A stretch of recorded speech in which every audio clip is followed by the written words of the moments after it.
Hey everyone, HavocsKeeper here, coming to you with two back-to-back videos showing the Leopard 1 gameplay. I don't have any videos posted about Leopard 1 gameplay, so I figured I'd show you guys the tank if you were interested in it. Some people don't like the Leopard 1. I do like it a lot, but it's a pure sniper. It's the best medium sniper in the game at tier 10, but it's also a pure sniper. Which means you really don't want to be in any close engagements, you don't have the armor, or the DPM for them. So you want to keep all your engagements to a medium to long range. Unfortunately, the map is mines. The only way I know to play mines as a medium is to take the center hill. Looking at the team makeup, which is very important before you go up there, they have a Leopard 1 also, and an E50M. I'm hoping the medium of my team, the Object 140, comes with me. It doesn't look like he's going to, so I'm probably running into certain death here. E50M and a Leopard 1. The Leopard 1 I'm not too concerned about. That's actually the best case scenario. And as it turns out, here's the Leopard 1. We collide. Notice that we collided in a situation where my team could shoot him, but luckily he was actually blocking from his team shooting me. He makes a mistake and tries to pursue me in the wrong direction. Instead of going straight, he turns around and gets shot in the back by my team. So, real lucky there.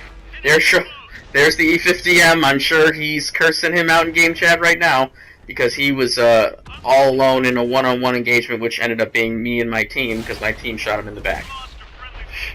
Bounce one on the E75 there. Probably should aim that one better. So now I have the hill. I've traded a lot of HP to get this hill.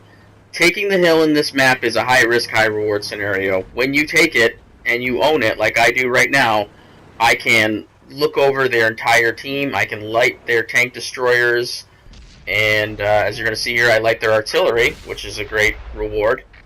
I put one in him, but I'm lit, and I know that there's tank destroyers, and sure enough, there's a Waffle. There's also a Death Star back there. That's not unusual at all to see tank destroyers hanging out in the back of their spawn on this map. It's pretty common, actually. So you know when you take this hill, you are target number 1 from sniper tank destroyers sitting in the back of their spawn. Just know that. Every time you're lit, somebody's probably trying to get a shot on you. I'm trying to help the team move down the middle of the map. The C75 is behind a rock. He's been here most of the game, and he's been a real pain. He was tracked, and as soon as he became untracked, he moved backwards, which is an unusual for when you're tracked. Usually, as soon as you get untracked, you kind of want to move and stop being tracked. Don't ask me what I'm doing here. I didn't expect him to be looking over here. Otherwise, I should never have showed him that much side and just tank in general.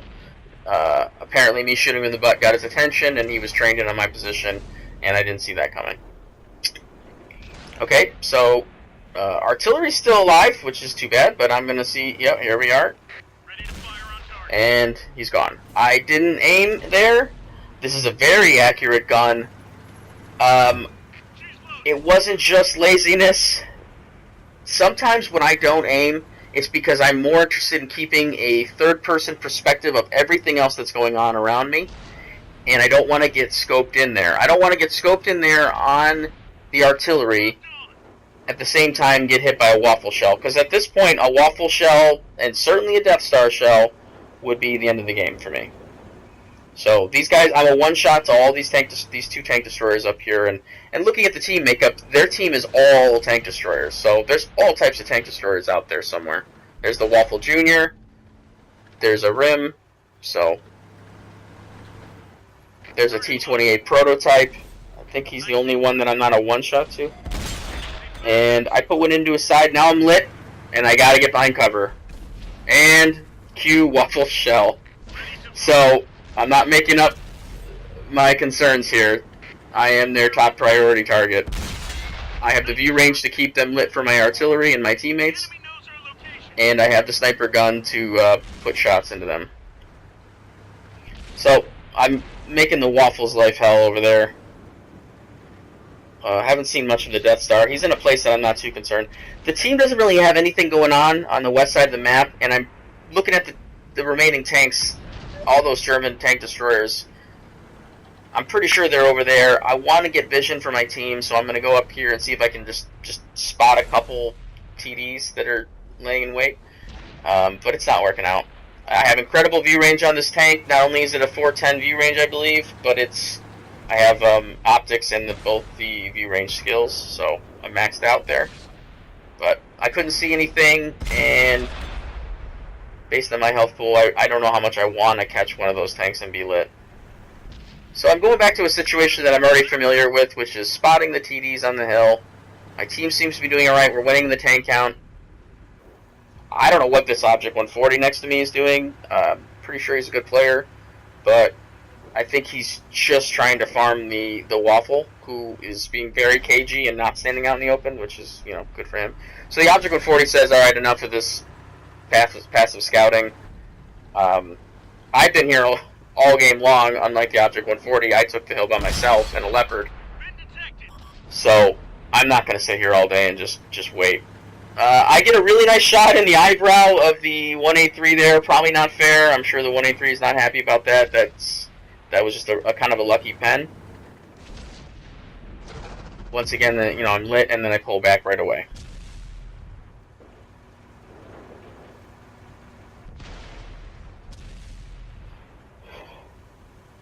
And here we go with another light. Waffle Jr. Trying to get a shot in.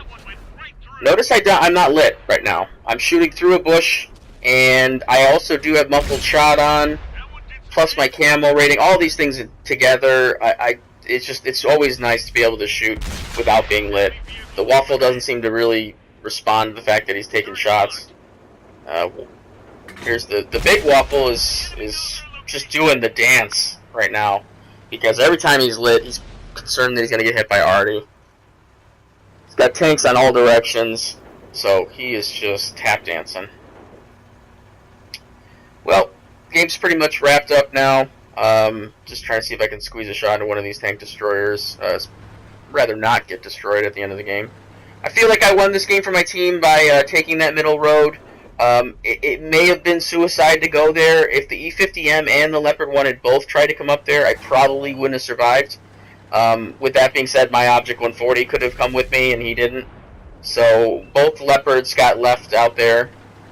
Interesting that the two mediums that went to try and take the hill for their team were the Leopards, who have no business in close combat. And that's the thing with the Leopard.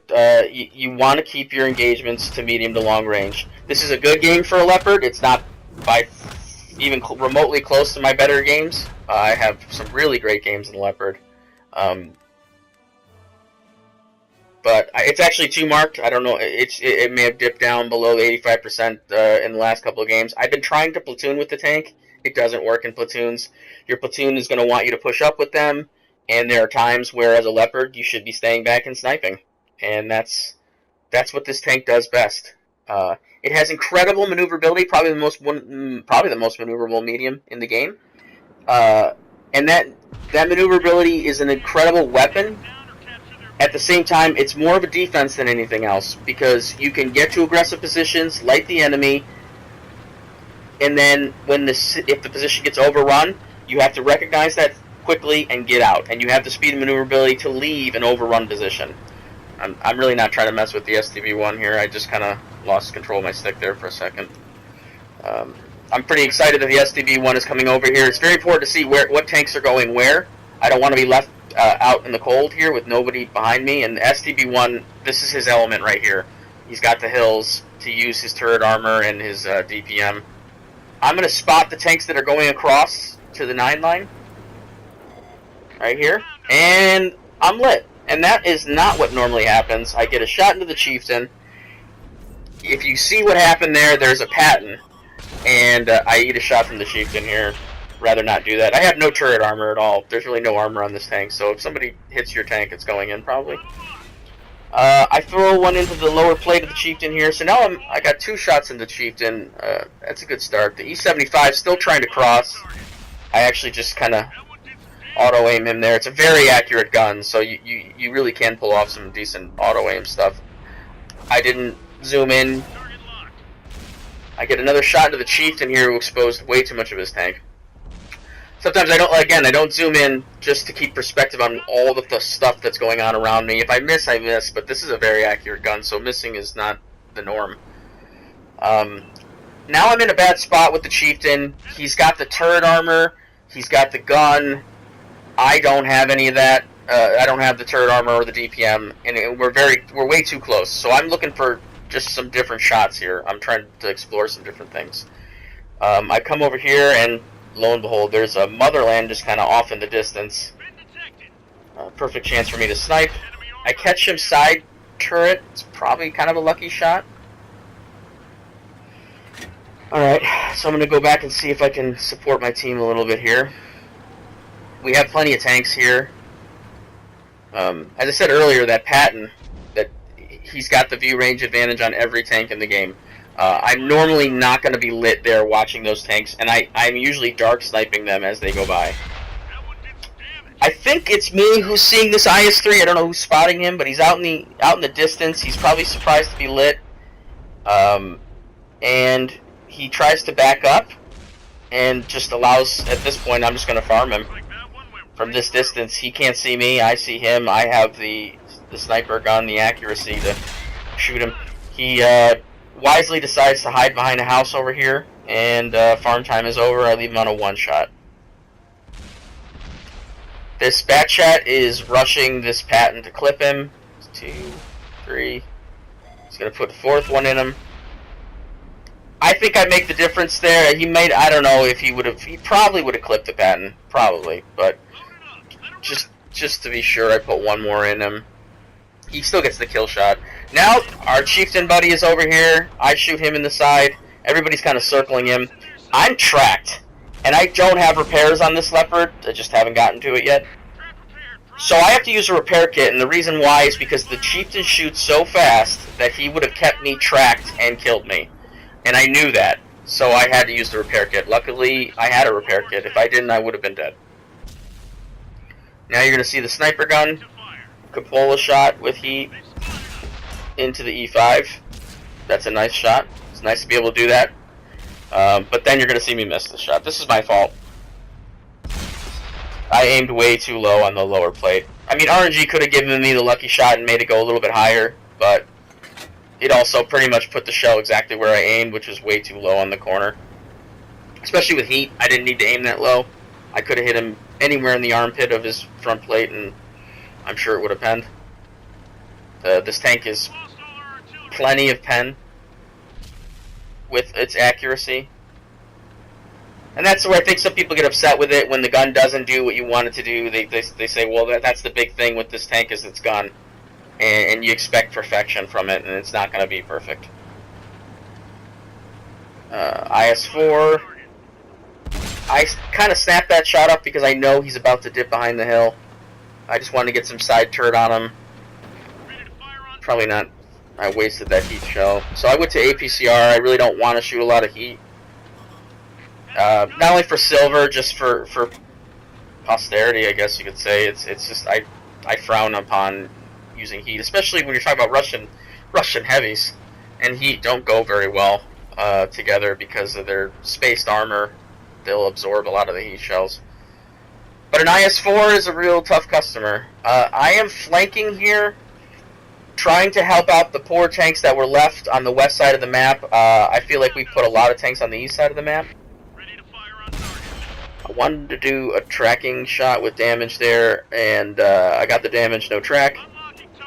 I get a really lucky shot in the back of the turret of the 54 lightweight. That's probably not fair that I hit that one. But I'll miss this one, so that's... He goes around the hill just in time, and I probably should have saw that I wasn't going to hit that, but I fired anyway. Somebody else takes him. And it's cleanup time on the IS-4. The speed of this tank allows you to be involved in cleanup time, and if you can maintain some of your HP, then you can go ahead and mix it up at the end. That's it. It's the end of the game. Another good game for the Leopard. I think these were back-to-back games, actually. But thank you for watching. I just wanted to show everyone the Leopard 1 if you're interested in the tank. And if you're not, then I understand. It's a very one-dimensional tank, but it's still a great tank. It's great at what it does. Thank you for watching.